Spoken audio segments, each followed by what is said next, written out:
So HubSpot. Yeah, the very same people who make this show also make some other cool stuff, like software that helps you run your marketing, sales, and customer service. Later in the episode, we'll hear from one of HubSpot's customers that's on its way to being the king of kettlebells.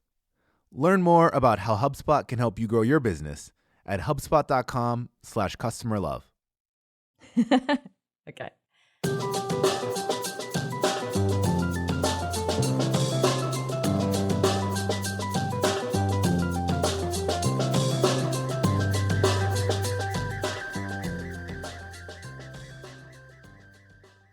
These days, everyone wants to be a platform. And it makes sense.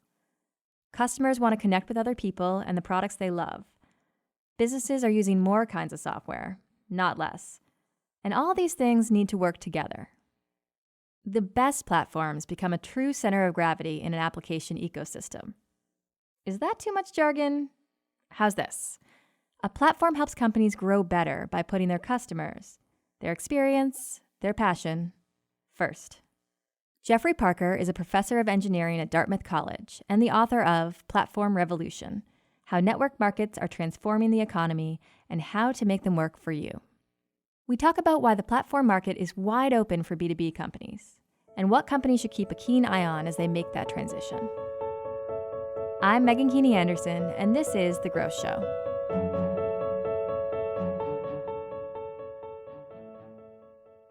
Jeff, thank you so much for coming. I would love it if you would just start us out easy. At its most basic form, what is a platform? If you think about the common examples in the consumer space, something like an Uber or an Airbnb, in that case, the platform is designed to match the providers of a service with the consumers of a service, and then allows them to transact with one another to exchange some element of value. And so that value element could be a ride, could be an evening stay. In the case of something like a tweet, it could literally be the tweet itself. Or in YouTube, it might be a video. And so these systems are all allowing one type of a user to produce this element of value and another type of user to consume it and then to exchange some form of payment, whether that be your attention or some monetary compensation or just fame, if it's some sort of a leaderboard system where you might rise to prominence. Now, I think everywhere you turn today, you sort of stumble across a platform, but I would imagine that most people listening, kind of their first exposure to platform concepts might have even been like Apple's App Store. Does that fit your mold? Yeah, so the App Store does indeed fit our mold. What's interesting, of course, is that if you look at Apple, they're far more than just the App Store because they're also making the majority of their revenues and profits from selling hardware. But if you just sort of drill down on the App Store itself, they're facilitating an exchange between the consumers of these apps and then the providers, and then they're providing essentially the hardware and the software and the contracting environment to allow for the exchange. Now, I've heard you may have a few gripes around Apple as a platform. Well, so I think that they've been very narrow in their pursuit of platform and cloud services and have been overly reliant on their hardware sales, and as a result have been relatively slower in kind of broadening their revenue base and services offered relative to the bigger cloud players. I don't know if that's a gripe so much as an observation. I mean, it's a marvelous business model when it works. Yeah. But it leaves you on a relatively narrow footing, and so you keep having to execute again and again and again, and when you don't, you could kind of fall off that tight wire. Yeah, we see that, every time they have an earnings call, or it seems like everybody's waiting for that next piece of hardware or that next thing when they potentially could have leaned into this idea of platform a little bit more and not necessarily had to come up with the next gadget every single year. Yeah, that's just a really difficult act to pull off. Yeah. And especially in a mature product space, which, to be honest, the smartphone has become. Talk to me about when this shift started to happen from sort of a closed mindset, a closed sort of approach to building a business to more and more open platforms. Well, I would argue that the shift really began to happen in the 80s with kind of the rise of the Microsoft system and the kind of Windows and Wintel environment, Yeah. because they were pursuing sort of a more modular and compatible set of technology layers. And then that allowed for a lot of innovation at the hardware level and a lot of innovation at the software level and a lot of innovation at the service provision level. Yeah. What about on the consumer side? Companies don't change just for the sake of changing. What changes have you seen out of consumer behavior or expectations that customers have that have paved the way for more platforms? Yeah, so I think you've seen a lot of behavioral changes. And again, this tends to be generational, where people are just used to A, exposing their information, or B, paying for things with credit. You might remember that was controversial to Yeah. give a website your credit card 20 years ago. And today, nobody thinks that that's remarkable at all.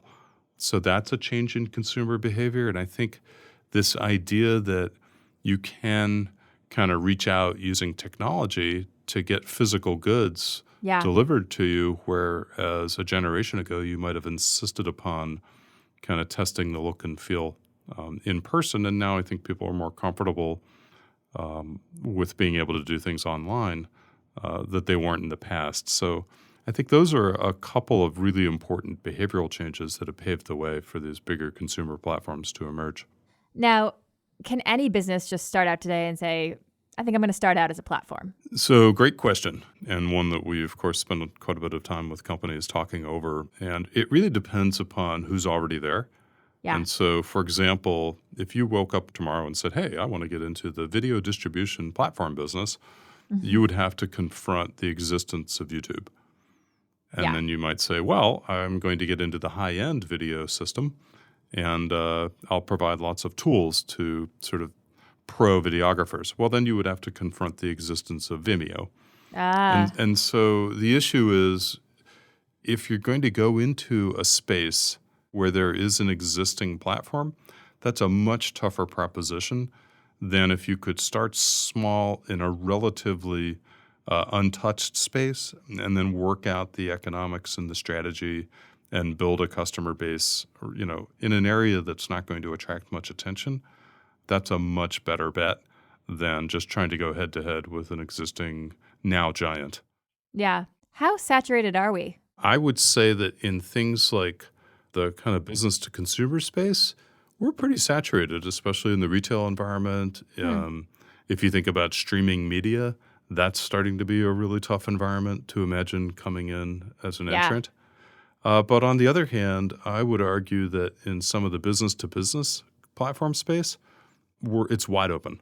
We have yet to really work out, because you've got a lot of firms that are used to this kind of enterprise per seat revenue model, where those are likely to open up and create whole new businesses that we haven't even thought of yet. Yeah. All right. Well, let's hit network effects, because that is a pretty key piece of all of this. Can you give us your 101 primer into understanding the concept of network effects first, and then perhaps a company that you see do this really well? Okay, so network effects is the idea that users create value for other users. So it has these spillover benefits, and they can be felt in a number of ways. So if we stick with YouTube, it's just a thicker market. So I can go to YouTube confident that I'll be able to find a video of interest to me. Whereas if I go to some small startup that has a relatively thin library, then it's hit or miss. Right. And so the platforms that have stronger network effects are actually going to create more value per transaction.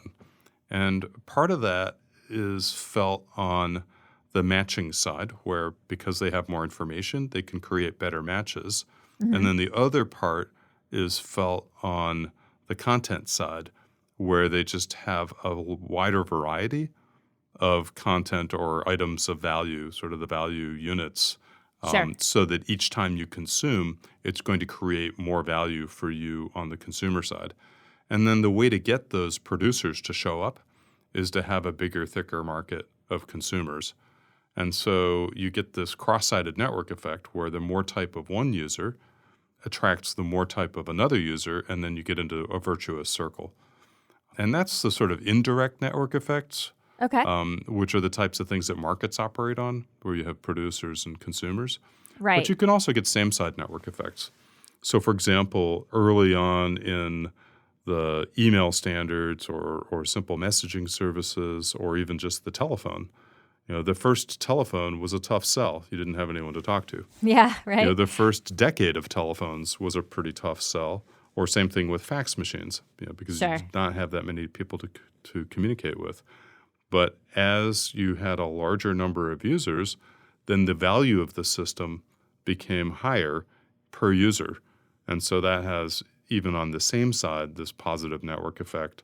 And those can be really tough to compete against because you've got this installed base of users that you need to somehow mobilize to move from their platform to yours. And that has proven in some environments to be incredibly difficult. Witness Craigslist, which has been chugging along for a couple of decades with Good for virtually Craig. no innovation, and yet it's still an active and vibrant marketplace.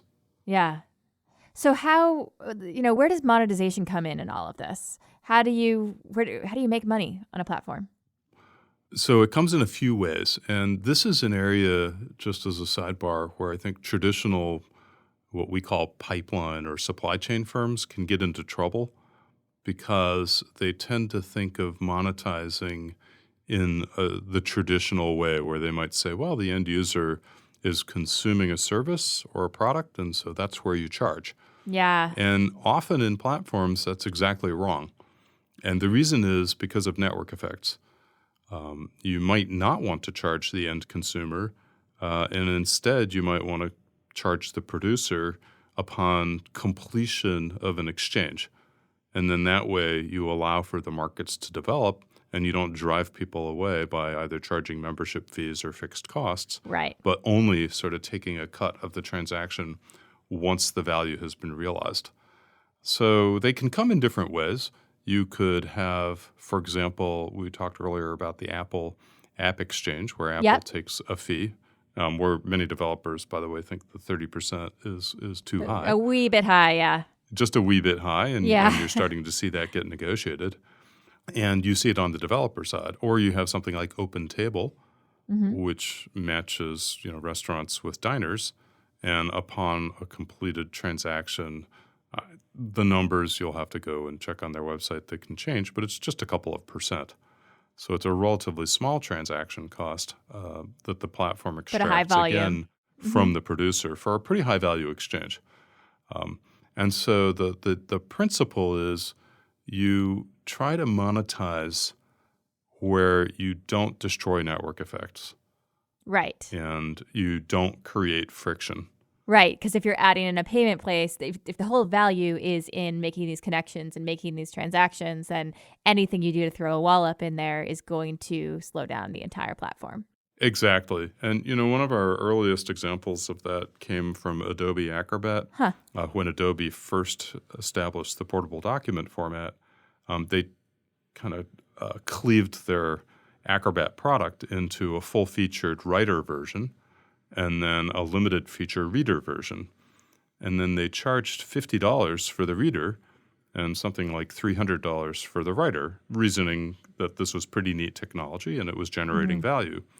Unfortunately, the sales were virtually zero for both products because for somebody to invest in the writer, they had to have somebody who would actually have the product and be able to read it. Right, exactly. But for somebody to want to buy the reader, there'd have to be some content to consume.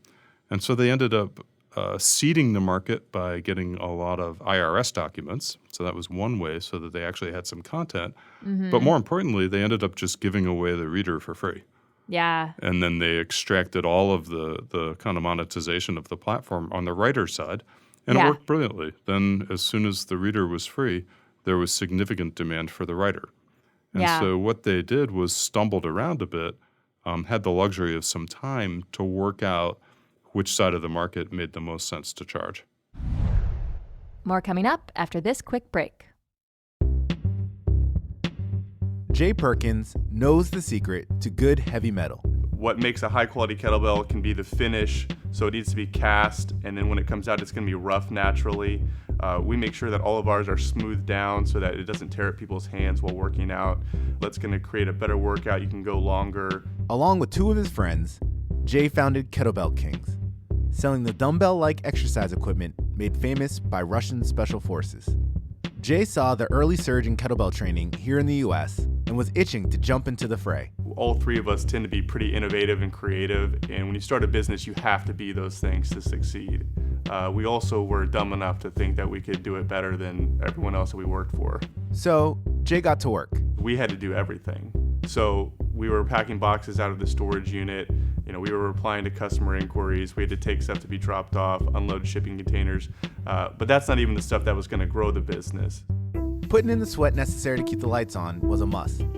But Jay knew growing the company really meant growing the community. And it all starts with creating great content for your customers. Why was that again, Jay? It's virtually infinite, the amount of people that it can reach through the web.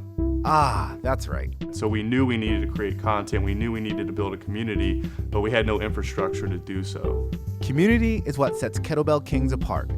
And if Jay wanted to turn his customers into promoters, he needed a software that could scale along with the company's ambitions. I want to build a company that is going to grow stronger from new challenges that arise. We're excited about Service Hub because it's going to allow what's helped us grow as a brand be consistent as we grow exponentially. So we've always thought, well, what if we couldn't sell kettlebells? How would we continue to exist or even grow stronger? And that's through the community that we've fostered. Service Hub allows Jay to connect with his customers on their terms. We would attribute all of our success to being a customer-focused business. If we didn't have the community that we've built and utilizing the tool at HubSpot, it's helped us create this momentum now where we can start finally feeling like that we are having time to focus on other things as opposed to all of us running around doing a little bit of everything. If you're looking to goblet squat your way to fitness, I'll leave you with this bit of advice from Richard Simmons. Like yourself, eat healthy, and always remember, always squeeze your buns. Check out more stories from HubSpot customers at hubspot.com/customerlove. HubSpot. Grow better. So let's talk about the customers, the people who are actually consuming what's delivered on the platform. How do you convey to them the value of a platform? I imagine you're not going to a customer and saying, hey, here's a platform to try. What's the actual appeal for consumers? I'm going to channel Ming Zhang, who wrote a nice piece on some of the paradoxes of building platforms. He was the chief strategy officer for Alibaba. And the quote is that people don't buy platforms. And furthermore, they don't necessarily know or care. They buy products and services. And so the value proposition is that when you affiliate with a platform, you get an excellent product or service.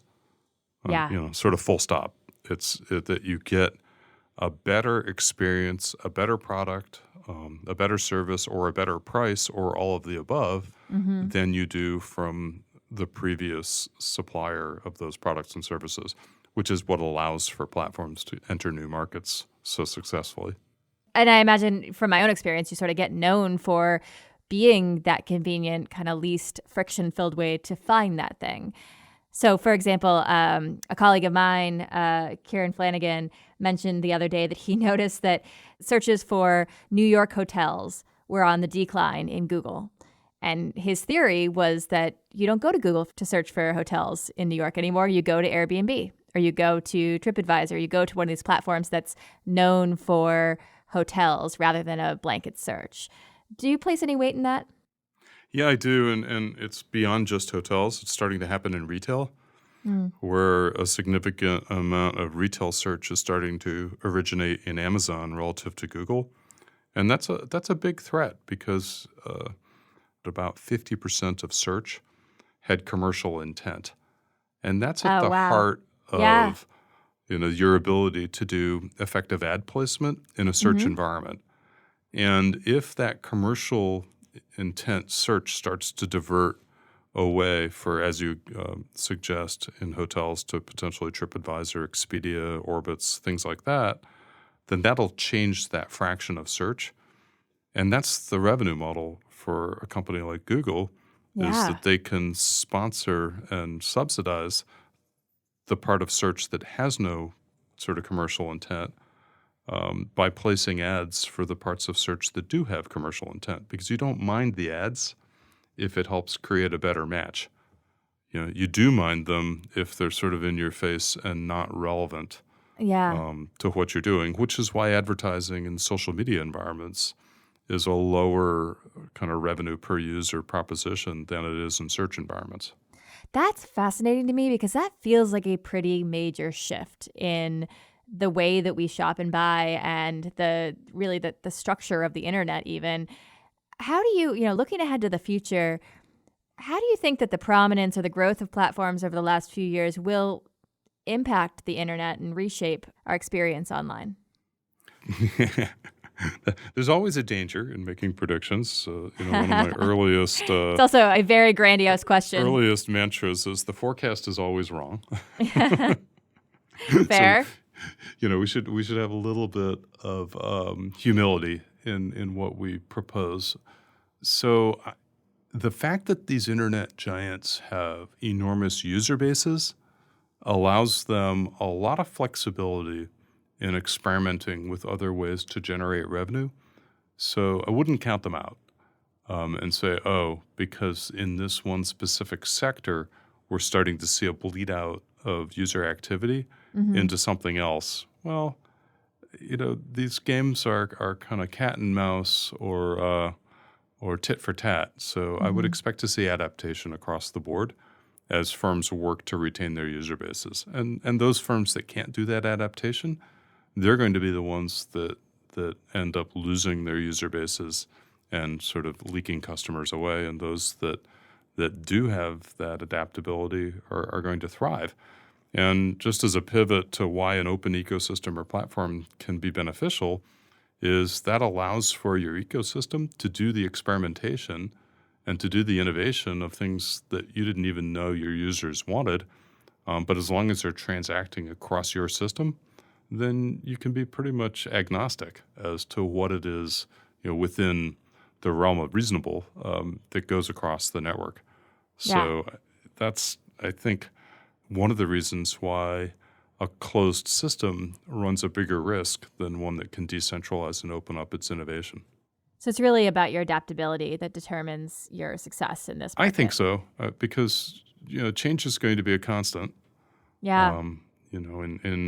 I was asked to make a forecast for what's going to happen in 20 years, and I laughed. And I said, well, maybe quantum computing will become feasible. Yeah. Maybe organic computing will become feasible. And we'll have sort of organic computers that operate at several orders of magnitude higher speed or lower cost than what we see today. Who knows? Or maybe the things that we're doing with respect to climate change will prove to be absolutely the central sort of focus of everyone's effort because it's existential. So it's really tough to say that far out. But I think the adaptability is critical. Yeah. So what are some mistakes that you do see companies making when they are trying to evolve into a platform? Maybe they found that space and they think they can occupy it, but then they stumble along the way. So I think firms underestimate the internal kind of channel conflict that they're going to encounter. Oh, yes. And that's happened in most firms that I've interacted with in this space. Because if you go to the traditional way a firm runs, it tends to address vertical markets. So, for example, if you're a services firm like a Cisco or an SAP, you'll have an automotive unit, you'll have an oil and gas unit, you'll have a medical unit or division, and you'll have organized your business to serve those markets. Right. And that will have led to growth and success. And so then all of a sudden, these more open platforms are coming along, and they've got unified data models that allow them to learn across the different verticals. Yeah. And then that increases the network effects that they'll experience because they're able to leverage user bases from different industries, whereas the incumbent firms are often either growing up with unique technology and business models to address a market, Yeah. or they'll have grown up by acquisition, where they'll just buy a business that addresses a market. And that Yeah. pretty much guarantees incompatibility across their system. And so they're competing, in effect, with one hand tied behind their back. And so the challenge is a twofold. One, it's just sort of base infrastructure. Mm-hmm. What kinds of IT investments are they going to be able to make that helps to unify a data layer across the organization? And then the other is org structure. How are they going to fill in the gaps to interacting with these external ecosystem partners? And then a third and really major challenge is how are they going to deal with the revenue implications? Because if you're going to start to serve your existing user base with a cheaper cloud offering, that automatically means a bleed out of revenue and business from the incumbent That's right, sort of yeah. channel. And that's automatic conflict. And sort of as a leader of an organization, it's really important to reason ahead and say, I know these are going to come. And so I've got to make it in everyone's interest to play ball, even if you're managing the division that is going to be reducing revenue over to the new sort of cheaper cloud offering. Yeah. And yet the future of the business depends upon that cannibalization. That's not That a is trick I've seen not that many easy. firms pull off successfully, truth be told. Yeah. That's really interesting. I won't ask you the 10-year, the 20-year question. What are the indicators that you look to get a sense of where this thing is headed, and also, where cracks may start to form? What do you think are key indicators of the health of platform strategy? I think you would go back to some of the metrics that we use to measure platforms. So one of them is the growth of the user base, but it's not just any user. It's actively engaged users, sort of people who are either daily active, weekly active, monthly active, is a really critical metric. Another one is the degree to which when people come and use a system, they get something of value. Right. And that's really the failed match fraction relative to the complete match fraction. Because if people fail to match frequently enough, then they'll go away. And then the other part is it's not just the growth of the user base, but it's really the churn rate. Yeah. So to what degree do people stay with you once they come to your system? And so that, I think with those metrics, you can really start to see where cracks are forming. So if you take the examples that you gave earlier of New York hotel searches, well, so that's an area of activity that you would start to see fade away. And in effect, the user base is bleeding out, at least with respect to that type of activity. And so I guess we should add an activity-specific metric. But I think those are the types of things that as the manager of one of these network platforms, you've really got to be keeping a pretty close eye on. And then figuring out your replacement strategy. I mean, if you have some churn, that's not great, but it's pretty much inevitable. Right. The question is sort of, are you able to either A, replace the user base, or B, provide such an increase in value to the users that remain with you that you more than replace the revenue base? Yeah. And those sorts of metrics, I think, are really important for senior managers to keep an eye on. Wow. Well, Geoff Parker, author, teacher, business strategist, thank you so much. Well, thank you so much. It's been a great pleasure.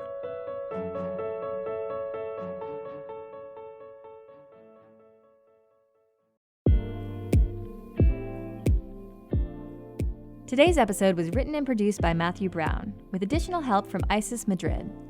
You can grab a copy of Geoffrey's book, Platform Revolution, wherever books are sold. It's the best look into ecosystem marketing, and I have to say, it's fascinating.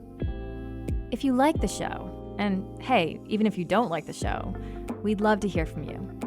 You can find me on Twitter at Meg H. Keeney, or send us an email to hello@thegrowthshow.com. As always, I'm Megan Keeney Anderson, and thanks for listening.